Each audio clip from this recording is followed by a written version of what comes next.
नमस्कार दोस्तों, स्वागत है आप सभी का आज के मुख्य समाचार के इस वीडियो में, जहां हम आपके लिए हर दिन लेकर आते हैं देश और दुनिया की तमाम बड़ी खबरें। एक एक करके 50 बड़ी खबरों को सिर्फ 10 मिनट में जानेंगे। वीडियो के साथ अंत तक बने रहें। साथ ही आपसे एक छोटी सी रिक्वेस्ट है, अगर आपने अभी तक इस वीडियो को लाइक नहीं किया तो लाइक जरूर कर दे। साथ ही वीडियो के नीचे दिए गए इस लाल रंग के सब्सक्राइब बटन को दबा ले और इस घंटी को भी दबाएं ताकि आपको दिन भर की बड़ी खबरों की जानकारी लगातार मिलती रहे। तो चलिए दोस्तों, वीडियो को फटाफट शुरू करते हैं। मोबाइल रिचार्ज की महंगाई के बाद अब ब्रॉडबैंड की बारी, जल्द बढ़ सकते हैं केबल वाले इंटरनेट के रेट।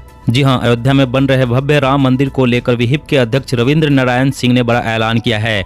मोबाइल रिचार्ज की महंगाई के बाद अब ब्रॉडबैंड की बारी, जल्द बढ़ सकते हैं केबल वाले इंटरनेट के रेट। जी हां, मोबाइल रिचार्ज के बाद अब ब्रॉडबैंड की बारी है। मोबाइल रिचार्ज की कीमतें बढ़ने के बाद आपके घर में केबल से आने वाले इंटरनेट के रेट बढ़ सकते हैं। इसके लिए ब्रॉडबैंड कंपनियां महंगाई का रोना रो रही है। जैसा तर्क मोबाइल कंपनियों ने दिए थे, माना जा रहा है कि सस्ते टेलीकॉम टैरिफ के दिन अब लदने वाले हैं, क्योंकि ब्रॉडबैंड कंपनियां भी इंटरनेट के प्लान के रेट बढ़ाने की तैयारी कर ली है। देश की जितनी भी बड़ी टेलीकॉम कंपनियां हैं, सबने लागत और महंगाई की बात कर 20% तक मोबाइल के टैरिफ बढ़ा दिए हैं। इसी तर्ज पर ब्रॉडबैंड वाले इंटरनेट के टैरिफ भी बढ़ाने की तैयारी में है। कंपनियों का कहना है कि ब्रॉडबैंड की मौजूदा सर्विस को सुचारू रूप से जारी रखने के लिए रेट में 15 से 20% तक बढ़ोतरी करने की जरूरत है। और अगली बड़ी खबर की बात करें तो आप सिम पोर्टेबिलिटी की तरह जब चाहे बदल सकते हैं। एलपीजी डिस्ट्रीब्यूटर्स, रसोई गैस सिलेंडर बुकिंग की दिक्कत हुई खत्म। जी हां, केंद्र सरकार उपभोक्ताओं की सहूलियतें बढ़ाने के लिए लगातार काम कर रही है। इसी कड़ी में अब रसोई गैस उपभोक्ताओं को एलपीजी सिलेंडर भरवाने के लिए गैस डिस्ट्रीब्यूटर खुद चुनने की आजादी मिल गई है। बता दें कि अब तक ग्राहक सिर्फ तय डिस्ट्रीब्यूटर से ही गैस सिलेंडर भरवा सकते थे। अब इंडियन ऑयल कॉर्पोरेशन ने एलपीजी सिलेंडर की बुकिंग के लिए नई व्यवस्था शुरू कर दी है। इसके तहत ग्राहक टेलीकॉम सर्विस प्रोवाइडर की तरह एलपीजी गैस वितरण की सर्विस पसंद नहीं आने पर जब चाहे रिफिल पोर्टेबिलिटी का फायदा ले सकते हैं। इसके लिए इंडियन ऑयल ने वन ऐप नाम से मोबाइल ऐप बनाया है। अगर किसी डिस्ट्रीब्यूटर की रेटिंग खराब हुई तो ग्राहक आसानी से दूसरे रसोई गैस वितरक का चुनाव कर सकते हैं।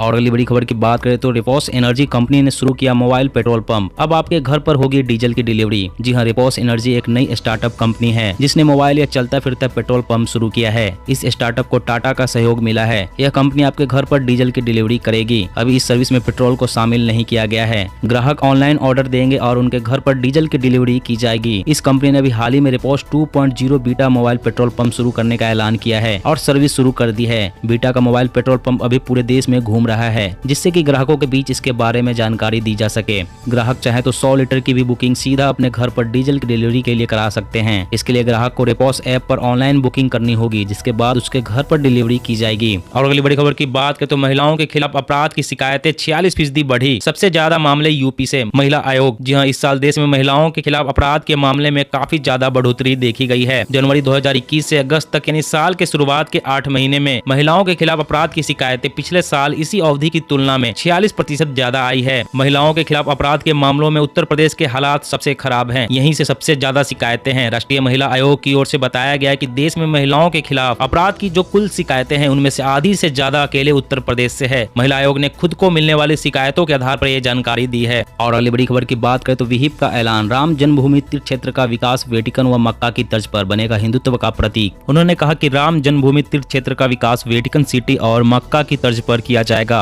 अयोध्या का तीर्थ क्षेत्र हिंदुत्व का प्रतीक बनकर उभरेगा। इटली का वेटिकन शहर ईसाई समुदाय का सर्वोच्च आस्था स्थल है, तो सऊदी अरब स्थित मक्का मुस्लिम धर्म का शीर्ष इबादत स्थल है। विहिप प्रमुख का यह ऐलान इस मायने में महत्वपूर्ण है कि हिंदुओं के विभिन्न आस्था स्थलों में भगवान राम की जन्म स्थली अयोध्या को यह संगठन करोड़ों हिंदुओं का सर्वोच्च तीर्थ स्थल घोषित करने जा रहा है। दोस्तों, अगर आप भी राम मंदिर निर्माण से खुश हैं तो कमेंट में जय श्री राम जरूर लिखें। और अगली बड़ी खबर की बात करें तो यूपी में नकली शराब की बिक्री पर कसेगी नकेल। दुकानों पर लगेगा पीओएस मशीन, बियर शॉप से होगी अभियान की शुरुआत। जी हां, उत्तर प्रदेश में नकली शराब की बिक्री पर लगाम लगाने के लिए आबकारी विभाग जल्द ही शराब की दुकानों में पॉइंट ऑफ सेल यानी पीओएस मशीनें लगाने जा रही है। आबकारी विभाग ने पहले चरण में बियर की दुकानों को पायलट प्रोजेक्ट के तौर पर चुना है। यह सिस्टम अगले 2 महीनों में राज्य भर में करीब 7500 बियर की दुकानों में स्थापित किया जाएगा। एक बार स्थापित होने के बाद बियर की प्रत्येक बोतल और शराब की दुकानों पर स्थापित पीओएस मशीन के माध्यम से स्कैन की जाएगी। जैसे ही मशीन द्वारा क्यूआर कोड स्कैन किया जाएगा, संबंधित बोतल के बारे में सभी जानकारी आबकारी विभाग के सर्वर पर ट्रांसफर हो जाएगी। और अगली बड़ी खबर की बात करें तो अब कर्नाटक में लाया जाएगा धर्मांतरण विरोधी कानून। सीएम बोम्मई ने दिए संकेत, कांग्रेस का बिल के विरोध का ऐलान। जी हां, कर्नाटक सरकार विधानसभा के शीतकालीन सत्र में राज्य में सख्त धर्मांतरण विरोधी कानून लाने की तैयारी कर रही है।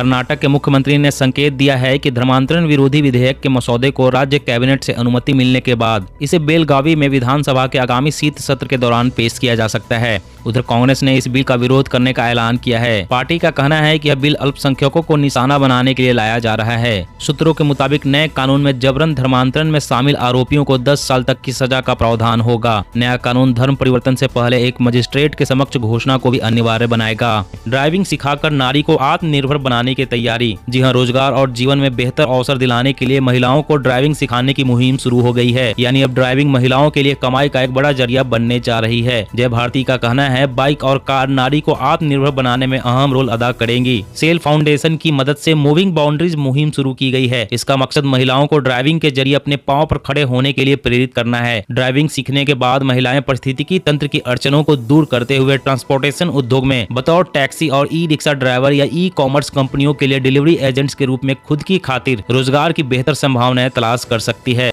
एंटीबॉडी की मात्रा बढ़ाने में मददगार बूस्टर डोज। ओमिक्रॉन से बचाने और इम्यून सिस्टम को मजबूत बनाने में भी सक्षम वैज्ञानिक। जी हां, वैज्ञानिकों ने कहा कि कोविड-19 बूस्टर डोज से परिसंचारी एंटीबॉडी की मात्रा बढ़ जाती है और यह भी देखा गया है कि इससे ओमिक्रॉन संक्रमण से बचाव की संभावना में भी इजाफा होता है। वैज्ञानिकों ने बताया कि बूस्टर डोज उन लोगों के बचाव के लिए सबसे आसान कदम है जिनकी इम्यून सिस्टम कमजोर है। यूके स्वास्थ्य सुरक्षा एजेंसी ने कहा कि ओमिक्रॉन के खिलाफ प्रभावी माने जाने वाले कोविशील्ड वैक्सीन की बूस्टर डोज और कोविड-19 वैक्सीन की तीसरी बूस्टर डोज ओमिक्रॉन वेरिएंट से संक्रमण से 70 से 75% तक सुरक्षा प्रदान करती है। महामारी विशेषज्ञों ने रेखांकित किया कि किसी भी वैक्सीन की बूस्टर डोज एंटीबॉडी का स्तर तेजी से बढ़ा देती है। और अगली बड़ी खबर की बात करें तो दिल्ली में वाहनों की प्रदूषण जाँच न कराने पर ड्राइविंग लाइसेंस भी होगा सस्पेंड। 6 महीने की जेल और 10,000 रुपए का जुर्माना भी लगेगा। जी हाँ, दिल्ली में वाहनों से होने वाले प्रदूषण पर शिकंजा कसने के लिए सरकार ने सख्ती बढ़ा दी है। वाहनों के लिए नियंत्रित प्रदूषण प्रमाण पत्र न होने पर 10,000 रुपए का जुर्माना, 6 माह की कैद या फिर दोनों कार्रवाई की जा सकती है। नियमों की अनदेखी करने वाले लोगों के लाइसेंस 3 महीने के लिए निलंबित कर दिए जाएंगे। परिवहन विभाग ने सार्वजनिक सूचना जारी करते हुए सभी वाहन मालिकों को हिदायत दी है कि सभी पंजीकृत वाहनों के लिए प्रमाण पत्र का होना जरूरी है। अगर किसी के पास नहीं है तो तत्काल प्रदूषण जाँच केंद्रों पर प्रदूषण जाँच का प्रमाण पत्र हासिल कर लें ताकि वह परेशानी से बच सके, क्योंकि दिल्ली सरकार ने सख्त कार्रवाई करने के आदेश दिए हैं। और अगली बड़ी खबर की बात करें तो नए वोटर्स के नामांकन के लिए कट ऑफ की 4 तारीखें रखने की प्लानिंग। इलेक्शन कानून में संशोधन पर हो रहा विचार। जी हां, निर्वाचन कानून में संशोधन करके लोगों को मतदाता के रूप में नामांकित करने के लिए हर साल 4 कट ऑफ तारीखें रखने की योजना है। इस कदम से लोकसभा, विधानसभा और स्थानीय निकाय चुनावों के लिए एक आम मतदाता सूची बनाने में मदद मिलेगी और यह भी सुनिश्चित हो सकेगा कि अधिक पात्र युवा मतदाता बने। भारत निर्वाचन आयोग अधिक पात्र लोगों को मतदाता के रूप में पंजीकरण करने की अनुमति देने के लिए कई कट ऑफ तारीखों पर जोर दे रहा है। अब तक किसी विशेष वर्ष में होने वाले चुनाव के लिए केवल वही व्यक्ति मतदाता सूची में नामांकित होने के लिए पात्र थे जो उस वर्ष की 1 जनवरी या उससे पहले की स्थिति में 18 वर्ष की आयु का हो चुका हो। 1 जनवरी की कट ऑफ तारीख कई युवाओं को एक विशेष वर्ष में होने वाले चुनाव में भाग लेने से वंचित करती है, इसलिए 4 तारीखें रखने की प्लानिंग की जा रही है। और अगली बड़ी खबर की बात करें तो बच्चों की सेहत बनाने के लिए चीन ने बनाया कड़ा नियम। सप्ताह में 3 घंटे ही खेल सकेंगे ऑनलाइन गेम। जी हाँ, घर में बैठे बैठे ऑनलाइन गेम खेलने की लत से बच्चों की सेहत ना खराब हो, इसके लिए चीन ने गाइडलाइंस तय कर दी है। अब देश में बच्चे एक सप्ताह में 3 घंटे ही ऑनलाइन गेम्स खेल सकेंगे। यह नियम 18 साल से कम आयु वालों के लिए बनाया गया है। सरकार का कहना है कि बच्चों की शारीरिक और मानसिक सेहत को सही रखने के लिए कदम उठाया गया है। चीन की सरकारी न्यूज एजेंसी सिन्हुआ की रिपोर्ट के मुताबिक ऑनलाइन गेम्स कंपनियां बच्चों को सिर्फ शुक्रवार, शनिवार और रविवार को ही 1-1 घंटे के लिए ऑनलाइन गेम की सुविधा दे सकेंगे। दोस्तों, ऐसे नियम भारत में भी लागू होने चाहिए या नहीं, नीचे कमेंट करके हमें जरूर बताएं। और अगली बड़ी खबर की बात करें तो अब 2 घंटे में ओमिक्रॉन की होगी पहचान। आईसीएमआर को मिली बड़ी सफलता, तैयार की खास किट। जी हां, कोरोना वायरस के नए स्वरूप ओमिक्रॉन के खिलाफ जंग में भारतीय वैज्ञानिकों ने बड़ी कामयाबी हासिल की है।